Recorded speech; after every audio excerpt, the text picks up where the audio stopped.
Сіздердің назарларыңызға көп ұлтты мемлекеттің азаматын тәрбиелеу, сонымен қатар мемлекеттік тілді білуге деген қызығушылықты арттыру мақсатында Западный филиал кітапханасының қорынан әдебиет ұсынатын «Тілден асқан байлық жоқ, тілден терең теңіз жоқ» атты кітап көрмесіне шолу ұсынамыз.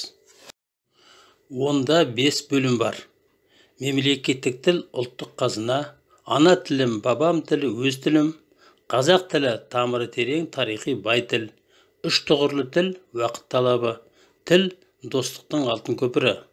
Бұл бөлімдердің әрқайсысында оқырманға мемлекеттік тілді үйренуге көмектесумен қатар қазақ тілін тарату және сақтау қажеттігін ашатын әдебиеттер бар. Сіздің назарыңызды келесі басылымдарға аударамыз.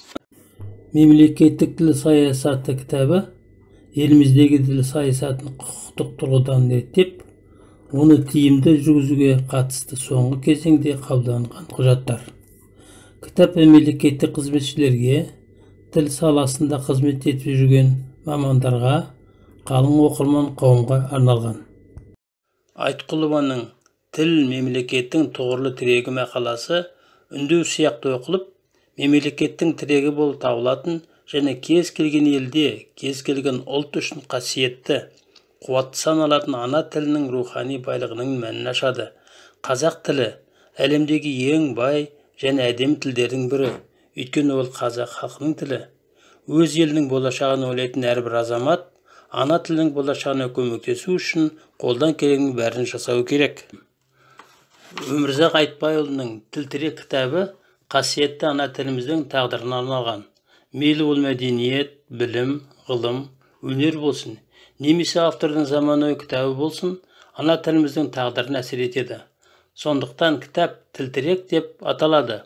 Бұл кітап тіл тағдырын өз тағдырымен байланыстыра алатын қамқор адамдардың қызығушылығын тудырады. Рабиға Сыздықтың «Тіл ғұмыр» кітабына қазақ әдеби тілінің тарихы, тіл мәдениеті, лингвистикалық статистика, поэзия тілі тағы басқа очерктер енгізілген. Талдау барысында ғылыми мақалалар, сұхбаттар, әріптестер мен студенттердің, ғалымдардың еңбектері туралы пікірлер қамтылған. Бұл кітап оқырмандардың кең ауқымын қызықтырады. Белгілі тілші ғалым ұстаз Серғалиевтің «Тілім менің, тінім менің» кітабында бұған дейінгі жарты ғасырда ғылыми және мерзімді баспасөз беттерінде жарияланған мақалаларының, баяндамаларының таңдаулылары топтастырылған.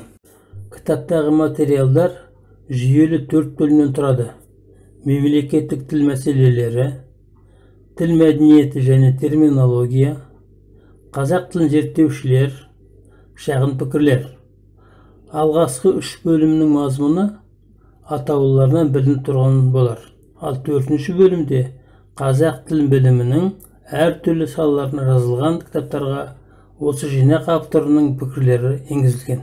Кейінгі және Қазақстан Республикасы мемлекеттік сыйлықтарының лауреаты Жұбан Молдағалиевтің «Мен қазақпын» кітабына көрнекті ақынның таңдамалы өлеңдері, сондай-ақ қазақ әдебиетінің алтын қорына енген «Сел», «Мен қазақпын», поэзияны сияқты белгілі өлеңдер енген. Кітап көрмесімен толығырақ танысу үшін сізді кітапханаға Западный филиалына шақырамыз. Сіздер үшін есіктер әрдайым ашық.